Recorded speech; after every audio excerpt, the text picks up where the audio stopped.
আমার মা শর্মিলা, তুমি যখন বড় হয়ে দেখবে তখন বুঝবে আমি তোমাকে কতটা ভালোবাসি।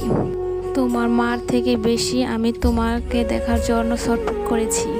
আমি হলাম তোমার সেই মাসি। তুমি অসুস্থ হলে আমার কলিজা কেঁপে ওঠে। তুমি আমার দুর্বলতা, তুমি আমার দুর্বলতা, বেঁচে থাকার একমাত্র প্রথা। তুমি যখন দাদা বাড়ি থেকে তোমাদের বাড়ি চলে যাও তখন তোমার মাসিমণির অনেক মন খারাপ হয়। মনে হয় তোমার সাথে চলে যাই। তুমি চলে গেলে তোমাকে অনেক মিস করি। আমার সর্বজোরেই তুমি। তোমার মতো কাউকে ভালোবাসতে পারি না। তুমি হলে আমার একমাত্র কলিজার বাগ্নি। এখন আমার দুইটা মা আছে। এখন আমি অনেক লাকি। তুমি দেখতে দেখতে অনেক বড় হয়ে গেছো। তোমার চুমু খেলে অনেক ভালো লাগে।